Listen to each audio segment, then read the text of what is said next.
Hey, what's up? It's another episode of What U Strappin, and these are not watch reviews. They're just quick wristwatch check of the day with strap of choice. And today I'm on my tag Heuer Aquaracer Solargraph in titanium, and this is actually a pretty cool watch.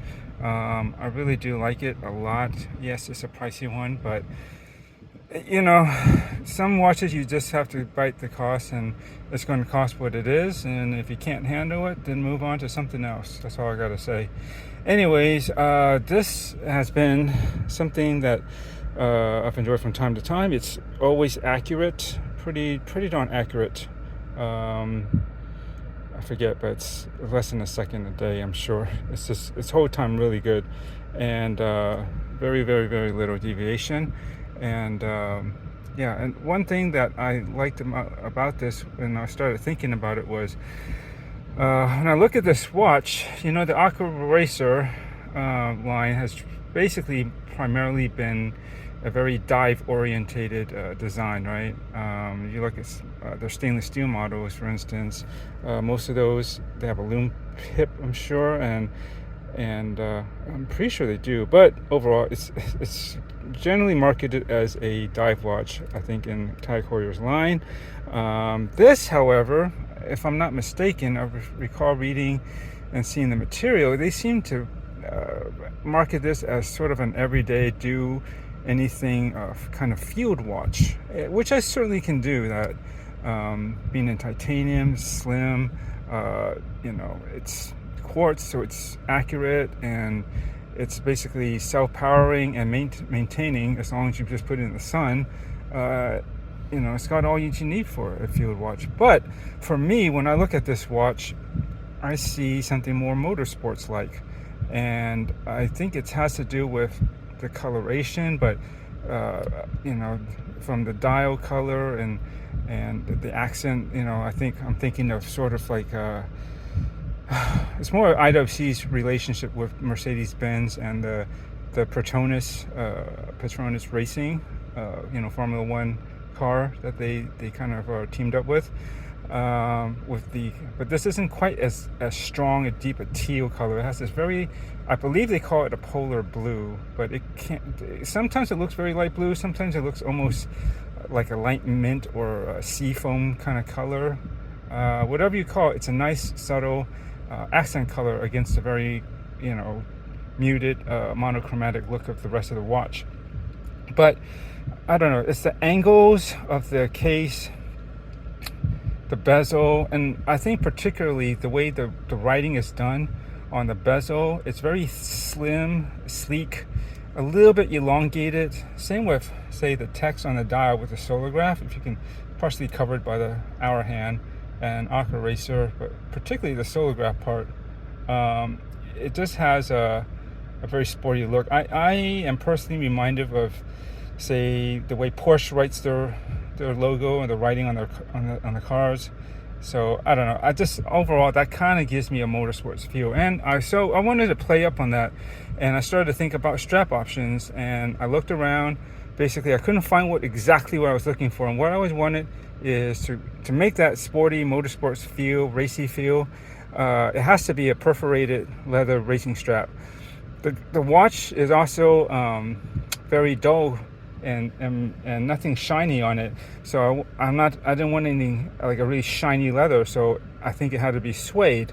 And just looking at the color combination, I was thinking something in dark gray to match the dial would be nice, and I imagine with contrast stitching in that similar polar blue or whatever you want to call it, light mint green, would probably be a nice accent color.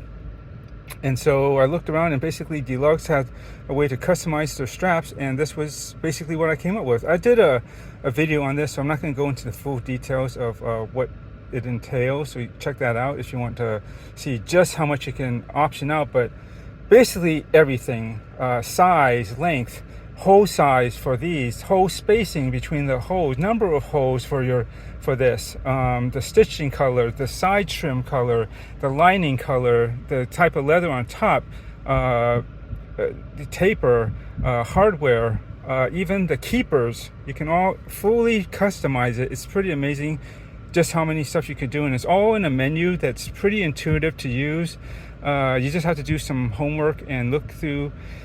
You know, if you're not sure of the strap style that you can go off of to try to build your strap, look at their catalog and see the name of it, and just kind of see, like, okay, that's this design, do you like it or not, and you know which ones speak to you. And they have references for thread colors, even the leather colors. And so I went with an Alcantara in dark gray, and I think that was perfect for motorsports, because a lot of racing seats, even car interior trims can be done in Alcantara, like suede like leather, and that was perfect in dark gray.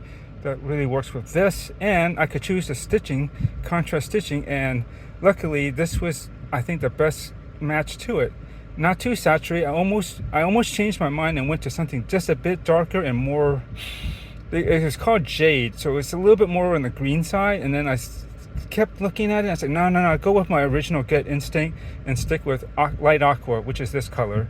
And as you can see, I think it's a pretty damn good match. And I got the hardware, the buckle here in brushed stainless steel. I wish they had titanium, or more importantly, I wish they could do a bee blasted finish to kind of match this side more. But out of anything, high polish or brush, this is going to be a closer match, so that's fine. I don't mind. It's close enough for me. The main thing is the strap, and yeah, I think this does an excellent job of presenting it, a very cool, sporty motorsports vibe to this watch.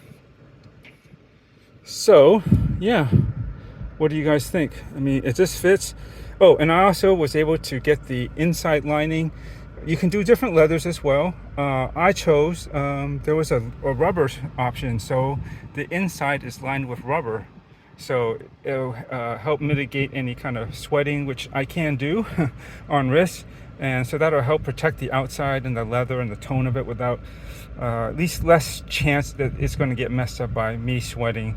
So that's kind of nice that it's actually rubber on the inside, and that kind of lends to a more sportier feel and build for this type of strap and overall this style of watch. So posing on my steering wheel,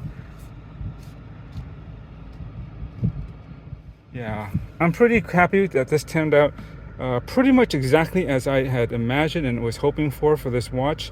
And I think I turned this from potentially a diver to a driver, and I like that. I like the fact that I feel it's an original kind of take on this watch. I don't think anybody's taking it in such a direction to make it more of a motorsports, kind of a racing, driving kind of sports watch.